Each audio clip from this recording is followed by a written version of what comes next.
Today I want to talk to you about fostering academic integrity in the classroom.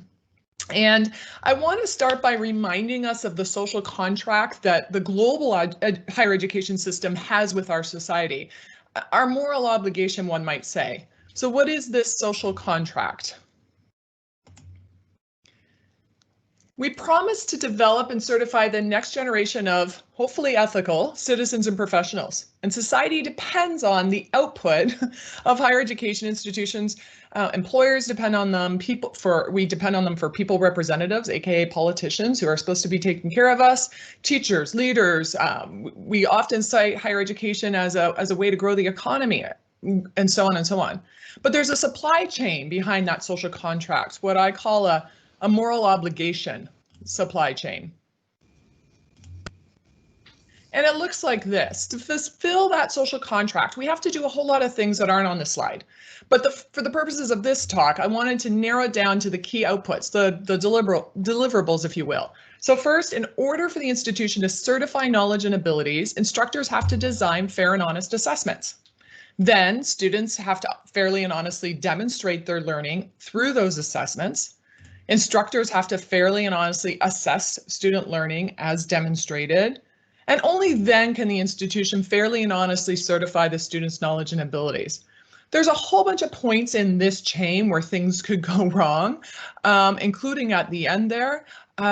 We're focusing on here today for this purpose because there's a lot of things instructors can't control in the outside world, things that influence, things that other people are doing. But this is the area where faculty really do have some, academic freedom, some control.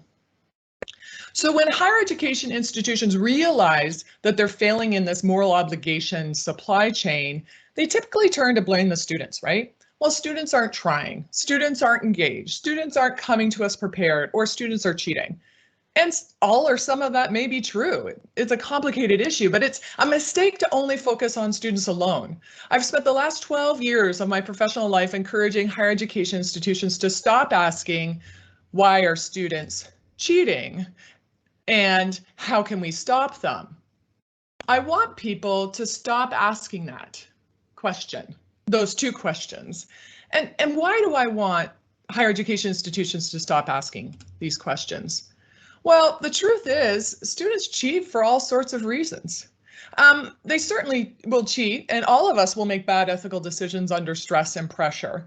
And there's a lot more feeders into stress and pressures that instructors can't control. For example, the pandemic is causing stress and pressure for everyone around the globe. And there are also individual characteristics and qualities instructors can't change or control. Certainly, people with underlying challenges might cheat, might do bad things, and doesn't matter what's going on in the environment.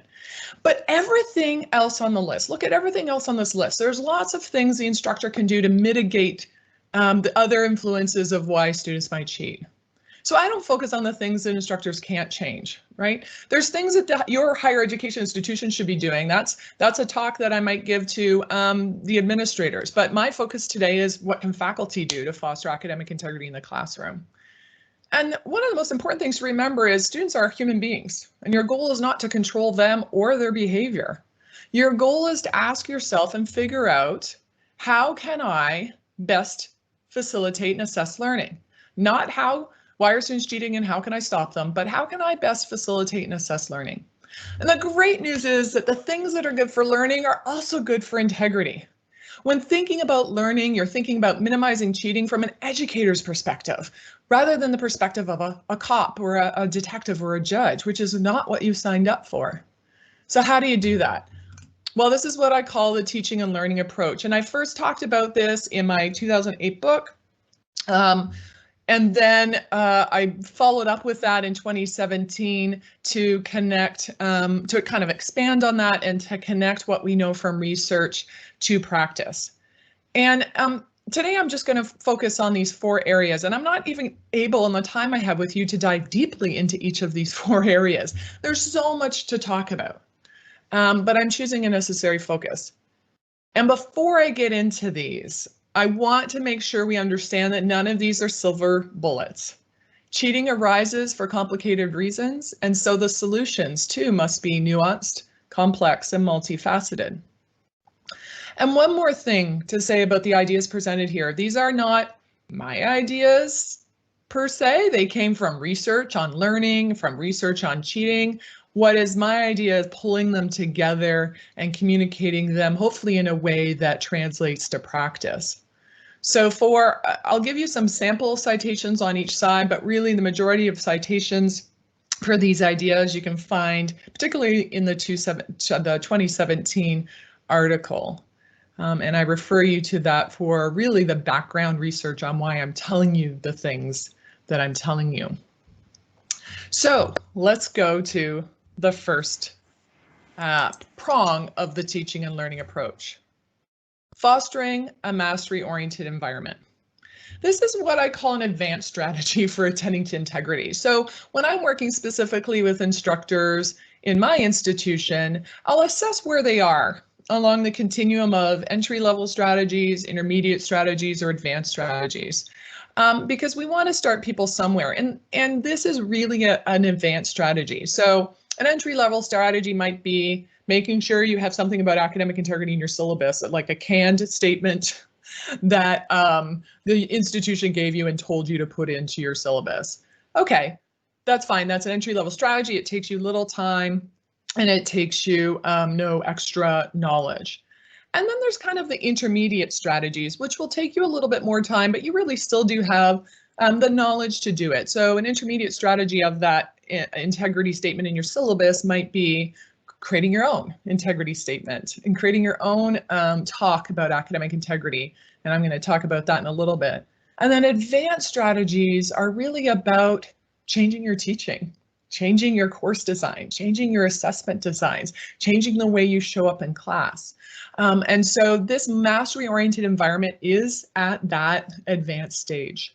So, I'm not going to cover this in depth today because hopefully you have a teaching development center on your campus or some way to work on improving and enhancing your teaching approach and learning new methods. But hopefully you can begin to pick and choose some techniques that work for you on your way towards this goal. So what does a mastery-oriented environment look like? How and why does it help with learning and integrity? To answer that question, we first have to look at mastery versus performance. So if we go back to why students might cheat, that list I gave you earlier, it's clear from the research that when the class rewards performance or reinforces extrinsic goals, rather than mastery, performance, or intrinsic goals, cheating is more likely and learning is less likely, right? So what does that mean? Performance versus mastery. So generally speaking, performance-oriented students are focused on extrinsic goals like grades. I just have to get an A in this class. I just have to hand in this assignment. I just have to get this degree, right? They're not entering into their experiences from a learning perspective. There's an interesting research done in the States over the last 50 years by Pasquarella and Terenzini. And in 1970s, about 70% of the student population was going to higher ed to develop for the purpose of developing a meaningful philosophy of life, right? Isn't that what higher education educators, we just all want to hear that? Yes, that's what we want you to do. And about, less than that, say 30% were, to get a good job. That has entirely flipped. Now it's 70% of our students come to university to get a good job, and only 30%, I'm giving you rough estimates, are saying to develop a meaningful philosophy of life or to learn, right? Now, this isn't our students' fault, right? They have heard over and over again from society, from their parents, from their elementary and secondary teachers that you must get a college degree if you want to survive in this world, right? If you want to be happy, if you want to earn money, if you want to have a house, you have to get a bachelor's degree at least. And so society has created this, right? And so we shouldn't be surprised when the students show up in our classrooms, not focused on mastery, but focused on performance. So we as instructors have to do a lot of work to refocus them on mastery. I have a good story about this. So we had a student who was reported for plagiarism. And she was in a class I was teaching afterwards, because I can tell you more about that in a bit. But she she came up to me afterwards and she said, I want to tell you why I'm here, which she didn't have to do. And I said, fine. And she said, so I wrote my paper and then I sent it home to my mom like I always do. And when my mom sent it back to me, it was really different. And I said, Mom, you didn't go on the internet for any of this stuff, did you? Because my mom loves to go on the internet. And she said, no. But Turnitin said that it was plagiarized 43%. And by this time she has a tear rolling down her face. And I said, so what's the lesson learned? And she said, check the work my mom does. And she wasn't being sassy with me. It turns out all her life, she was told that the goal was to get good grades. It wasn't to learn how to write. Right. And I said to her, that's not actually the goal. I said, we don't care if your mother can write. And clearly she can't because she plagiarized. We care. Are you developing the ability to write? Are you developing the ability to communicate your thoughts, to critically read and then translate that into your own words and your own ideas? Are you developing the thinking and communicating ability that you can? And this was a light bulb moment for her, because no one had for a long time talked to her about learning, which means mastery, right? So this person wasn't a bad person. She was just so focused on performance that she lost her way of what it meant to be a student and why she was there. She was focused on surface learning and extrinsic motivations, which led to cheating with the help of her mother. We can influence this as instructors, right? We can influence this by our assessments. When we're focused on a mastery-oriented environment, we're helping students move up Bloom's taxonomy, right? We're helping them go beyond remembering and understanding, and remembering they rebel against, because the internet does that for them, right? So we have to move beyond that to understanding, applying, analyzing, evaluating, and creating. Not all at once, but over time, right? They should be coming learning throughout their undergraduate degree, and they should be getting to these higher levels. How can we do that? There's lots of stuff in the literature that tells us how we can do that, right? Align your learning objectives, just telling students how this assessment is connected to their learning. We often do a good job, instructors, not all instructors, some instructors don't even put learning objectives on their syllabi, right? And then others are really good at putting it at the front of their syllabi or talking about them on the first day of class, but then they don't connect them to every assignment after that, to every assessment, to say, this is how this is connected to your learning. This is how doing it in this way will help you learn. Those constant, reinforcing, consistent messages of learning generally are absent in classes where students are cheating. Meaningful or authentic assessments, I can't get into detail on those, but there might be some link there to mastery orientation. Choice and control, giving students some choice and control. There's millions of ways to do that I could talk about. And if you're interested, maybe ask that question at the end. Scaffolding, right? Getting students to a final product instead of just asking them for the final product. I had another student told me they plagiarized because they had 7 pages written, but the professor kept going on and on about how 10 pages and 8 references were required, 10 pages, 12-point Times Roman font, double spaced. And so he talked so much about the page length, the paper length, and not about the learning or the goals, that she thought 10 pages was all that matters. So she plagiarized the last 3 because she thought, I have to get to 10 pages, right? So having scaffolding, that product, that final product was her goal, but if maybe it had been scaffolded along the way, and if it had been talked about differently, she wouldn't have done that. Multiple formative assessments on the way to summative as well. And then active learning, and I highlighted this one because I love active learning, and we're not doing it enough. The med schools figured this out a while ago, at least in America and Canada, where they realized problem-based learning educates and gets medical students to mastery far faster and far deeper than does the traditional way of coming to a lecture, right? It also fits better with the 21st century. We are Students don't need us anymore for information. Students don't need to come to us to learn what was said about something. They can look it up on the internet. They need to learn how to apply those learnings. They need to know how to work together in teams and how to put those readings and those concepts into action. And so active learning or flipped classroom models are excellent for focusing students on mastery rather than performance. And again, I just have to say this as a caveat, none of these are silver bullets. Cheating can still occur in any of these situations because students are human beings who can make bad decisions under stress and pressure. However, it's a rather simple proposition. Focus on what's better for learning, and integrity is more likely to follow than is cheating. And overall, the entire class benefits. So even if some students still cheat, you're still doing better for all of the students in the class.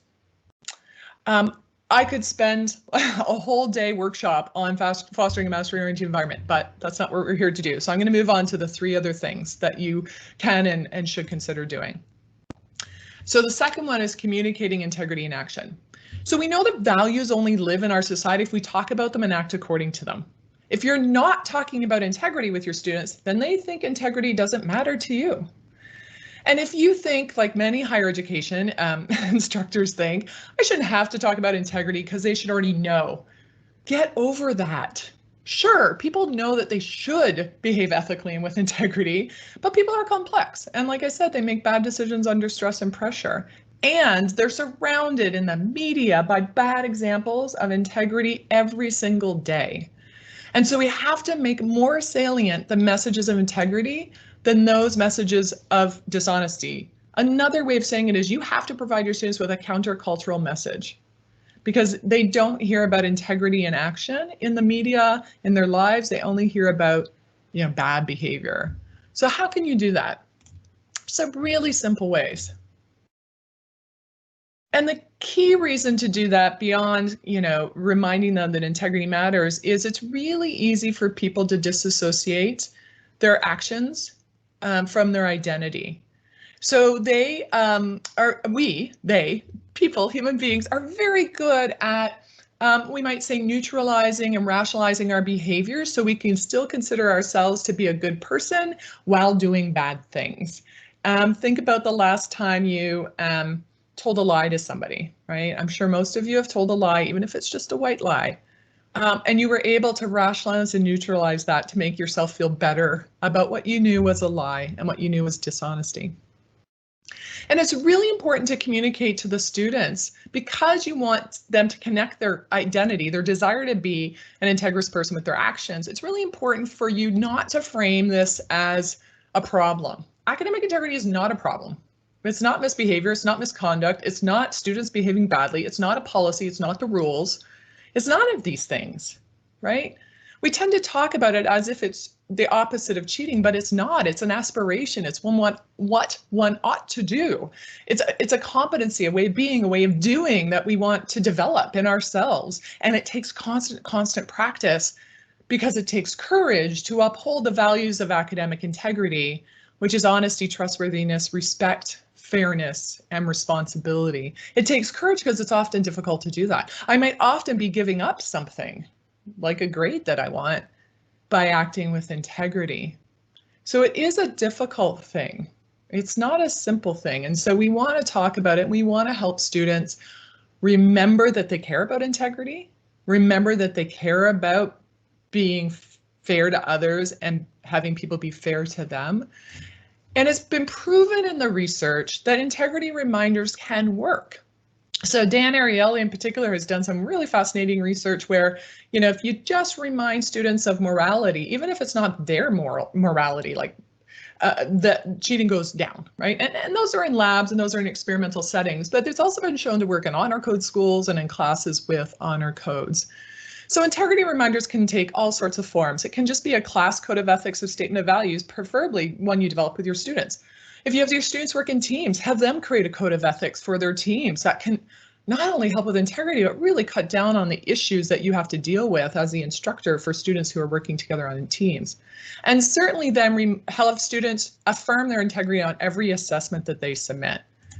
So here's an example of what you could develop with your students. So I cut off courage here by accident, but really it's about what the student and you talking about what behaviors can we do in the classroom to uphold honesty, responsibility, respect, fairness, trustworthiness, and courage.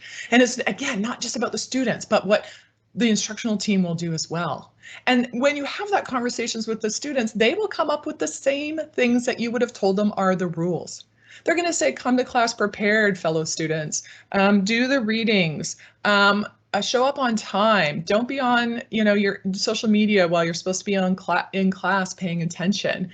And when students are telling other students this, they're more likely to buy in.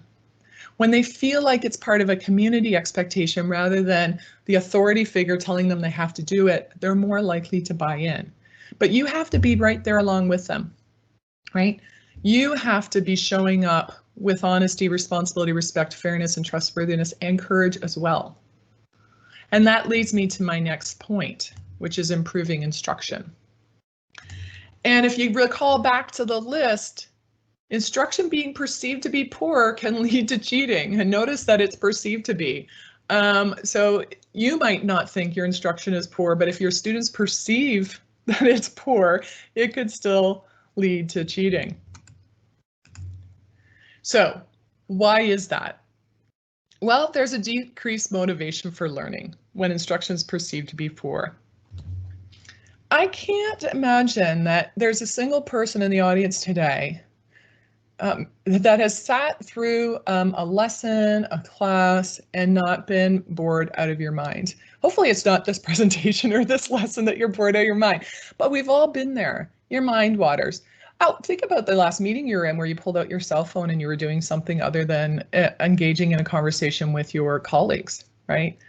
There's a decreased motivation if we feel the instruction is poor, the meeting is being run poorly, we don't respect the person at the front of the room.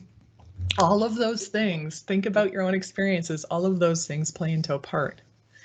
And so when is instruction perceived to be poor? Well, when the instructor is disinterested, disorganized, unresponsive, or unclear, and unenthusiastic. So I, early on in my career at UC San Diego, I was going into a class to talk about academic integrity. And this was a class for first-year students in bioengineering. And the whole class was about people coming in, particularly bioengineering professors coming in and talking about the research. It was intended to inspire students to be bioengineers, to inspire them to pick pick a research area that they wanted to focus on. And so I was second to talk that day, but I got to class at the beginning of time, one of those huge lecture halls, and I sat at the back. And so I was behind all the students, and I noticed all the laptops were up. And then I started looking around me and I noticed most of the laptops weren't taking notes, right? They were looking at Facebook, or back then there was no Twitter or Instagram. They were gaming, they were chatting with their friends, they were doing whatever. And I thought, oh God, no, I don't want to talk to these students. It's going to be horrible. But then my mind just switched, and I don't want, because I hadn't written any of this stuff yet. And I looked at the front of the room. And I looked at the person who was talking, and she was standing at the front of the room talking about her research. But she was talking like this, and she was, kind of just looking at her slide and doing this.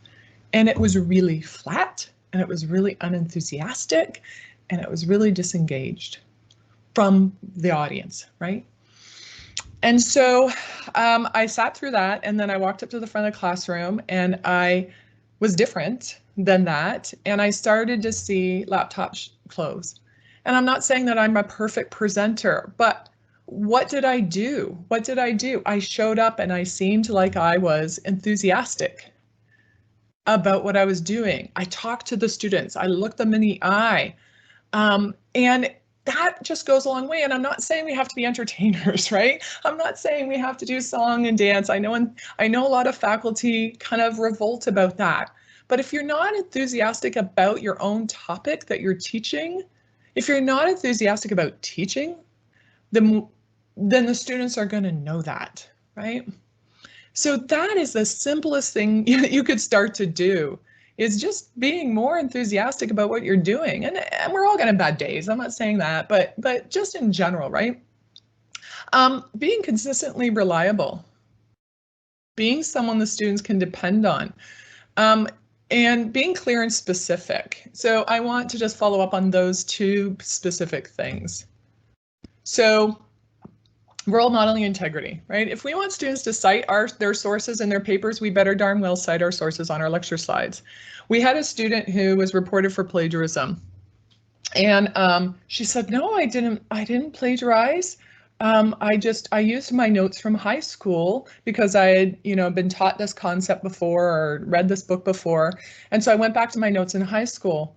Well, it turns out that her notes in high school were taken from her high school teacher's lecture, and her high school teacher didn't cite the book that she was lecturing from. And so the student didn't write down that it came from anything other than her own notes, right? And so she didn't see her instructor model citing her sources or integrity, and then she ended up plagiarizing from the book, but really it was from her teacher. It doesn't excuse her behavior. I'm not saying any of this to excuse anybody's behavior, but really it's about modeling. We are the people at the front of the room who are the role models for how we do these things. If we want them to complete their assignments on time, we better complete our tasks on time. Think about being a student in a class where an instructor says, no late submissions. You may not submit your essays late. And then you come back, that person comes back to class the next week and says, I know I'd get you your graded essays back by today, but I'm behind, so it's going to be another 4 days, right? That doesn't work. That's not fair. It doesn't feel trustworthy or responsible. So if we want to model the very behaviors that we want the students to demonstrate in our classes, and certainly if we want them to meet our expectations, we need to communicate our expectations. And I want to talk just a little bit more about that. We need to articulate our assessment policies.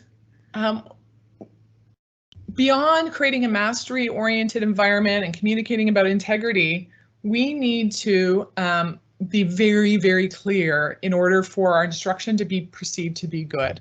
So what is integrity in this particular class for each assignment, for each exam, right? It might change, and students kind of take a general rule and they said, well, it was okay in this class for this teacher, so I'm going to do it in this class for this teacher. That doesn't work. So you need to be very, very clear. One of the biggest mistakes instructors make is talking about you can do this in groups, or you can work collaboratively. But on this assignment, you have to do it independently. What does that mean? You need to define what you mean by that, because everybody has different perceptions of what group means or collaborative means. Same with open book, right? What does open book mean when there's the internet? So back in the day, we used to say open book, open notes. It was in an in-person classroom, and students brought whatever they could fit on their desk, right? On those little tiny desks, and that was what open book was. And you could design exam questions around knowing that there's no way, if a student didn't study, if a student didn't learn, there's no way the open book's going to help them answer this question if they're having to look it up as they go along. But now, especially if you're doing any kind of online or remote class, or if it's a paper done outside of class, like a paper, an essay, an assignment, a research paper, open book can mean all sorts of things, because does that mean the internet? And if it means the internet, does that mean I can use a chat feature or Google Drive to communicate with my friends in the class? Does it mean that I can go on a site and post a question and have somebody else answer it for me, right? So you really need to be very specific about what the heck that means. And particularly this phrase. I don't know if this is said a lot in Ireland, but it's certainly said a lot in North America. And I've talked in Australia, and it seems like it's common there too. But this lack of clarity about, again, it goes back to group or collaborative. You can work with others, but what you submit must be your own work in your own words. What does that mean? How do I do that? How do I actually operationalize that? One of the easiest things you can do to teach students about integrity is teach them about honest collaboration. So if you're allowing students to use open books, open notes, open internet, work with whoever you want, please have them cite their sources, including the people. So think about the last time you submitted a journal article. Lots of times there's an acknowledgement at the beginning of that journal article that says, thank you to the blind reviewers who gave me some feedback on the earlier version of this manuscript. But we don't teach students to do that. We only teach them to cite their, real sources, right? The things they read. Have them talk, have them cite each other, have them say, do a post a meta-analysis, a cognitive a piece of that assignment that says, you know, I did work with Jenny on this. She was actually really helpful for this one concept. I didn't quite understand it. She taught it to me, and then I feel like I was able to apply it in this assessment all by, you know, on my own. So get them to cite how they did their work, with whom they did it, and how those people helped them. And finally, talk about what are legitimate and illegitimate sources of information. Again, this kind of goes back to the open book thing, right? Is it okay to use the tutor on campus? Is it okay to use a tutor, or a person who calls themselves a tutor but doesn't work for the university? Is it okay for them to use Wikipedia? Is that a legitimate source of information? Our students have grown up now with the internet, and so what they really lack is digital literacy or information literacy. And so we can help them, and your library can help with this. But for your particular class, you need to be specific, because it might change from class to class or even assignment to assignment. Okay, so we've talked about fostering a mastery-oriented environment, communicating about integrity, and improving instruction. We got one last piece of that teaching and learning approach that I want to talk to you about today, and that is protecting assessment integrity. So going back to our list, as a reminder, students may cheat if there are opportunities for cheating. So even if you've done everything else that I've suggested, again, students are human beings, and they are going to cheat under stress and pressure potentially, especially if there are opportunities. So this one's the most difficult one for me, because I don't want you to look at this and become again a police officer or a warden in a jail.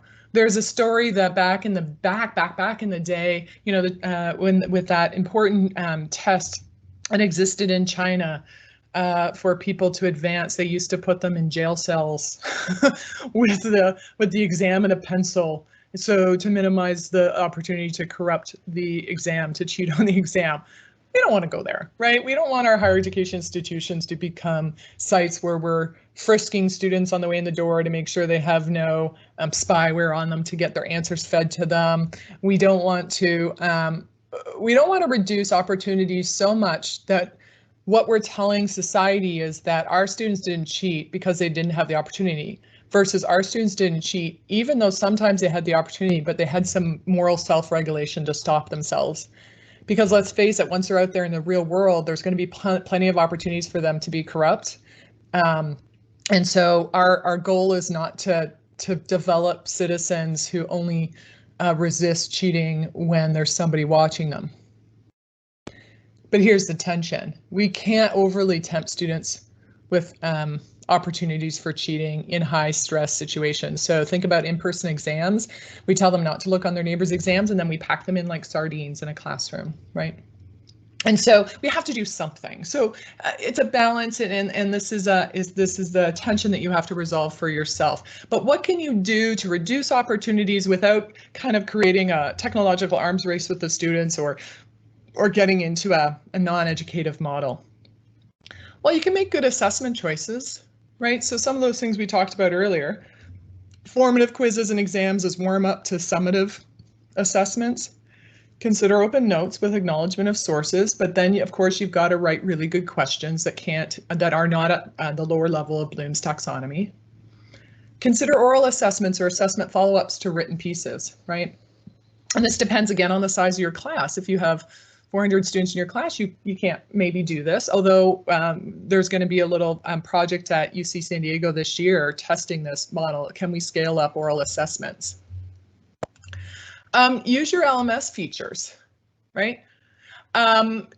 There's lots of features in there. You can limit the exam time, you can limit one question at a time, you can randomize your questions, you can actually even individualize your questions for every student. And of course, you should be modifying your exam questions every term. Think about, do you need proctoring? External services, there's lots of those. Can you do it yourself? Is it necessary? And then of course, pay attention while you're grading. Horizontal grading means one person is grading all of question 1, the second person's grading all of question 2, rather than grading one person's assessment all at once. That can help detect cheating when it occurs. And of course, you can be using similarity detection or originality tools. Caveat about those, of course, is that you don't want to have this false notion that there's a minimum percentage. So a lot of these tools give you a percentage or some kind of like key to say, hey, you should look at this. Don't assume there's a minimum percentage that indicates plagiarism or lack of originality. I have seen reports with 0% similarity that were contract cheated. And I have seen ones with 50% similarity that were not cheated on at all. It's just the student kept repeating all the prompts that the instructor gave them, and that's what came up in the similarity match. So my advice when it comes to grading is you first have to check for integrity before you can honestly and fairly evaluate or assess the student's learning, right? If you go right to grading for concepts, then you might be grading a student's ability to copy and paste rather than their ability to their capacity and the knowledge or the mastery of the knowledge you were trying to teach them. Right now, I don't know how much of this is going on in Ireland still with the pandemic, but we still have a lot of remote instruction here in the US. And one thing that's come up over the course of this year that I think we really need to pay attention to, whether we're in person or we're teaching online, is the tension between 3 very important values: equity, integrity, and privacy. Be very careful when you're trying to protect the integrity of assessments that you're not totally just undermining privacy and equity by requiring students to really expose more of themselves in their lives than maybe that makes them comfortable, or that maybe is ethical, or that you're requiring so much technology that students who are don't have the resources can't meet them. So these 3 values are equally important. They're all very important. Integrity is most directly tied to learning, but if students feel their privacy or their equity is being compromised, they're not going to be in a headspace for mastering material either. Okay, so I talked about fostering a mastery-oriented environment, improving instruction, communicating integrity, and protecting assessment integrity. I hope you took one thing from each of those areas to maybe start doing tomorrow or maybe next term, whenever you can. But now I have to end with this caveat, right? That regardless of what you do, some students will still cheat under stress and pressure, and when it's less likely that there's going to be cost to cheating. We know this from the research. So what does that mean? It means that you have a professional and ethical obligation to respond to integrity violations per your university academic integrity policy, right? There has to be costs for cheating. If a student cheats to get an A and their only repercussion is they got an F on that one assignment, which they could probably overcome pretty easily, that's not much of a consequence. Or if they get to redo the assignment, right? That might be okay for learning, but there's no cost there. And it actually could undermine integrity, because unless you give all students a chance who perform badly to redo their assessment, so any student who just doesn't like their grade, if they get to redo it, it's a bit different. But if only the students who cheated get a chance to redo their assessment, that's a reward. They get more time and it's unfair to the other students. So there do have to be costs for cheating, but that doesn't necessarily mean punitive costs, right? It doesn't mean that we have to engage in retribution or deterrence, right? And that's typically what punitive approaches are like. It's like eye for an eye, right? That's retribution. We're going to restore justice by punishing cheaters. Or deterrence. We think that we can prevent future cheating by others by punishing this particular student. And my colleague Jason Stevens and I recently published an article that goes into more depth on this, and it just doesn't work for all sorts of reasons. Instead, we argue you should respond to cheating from a developmental perspective. This can prevent ethical fading or ethical numbing.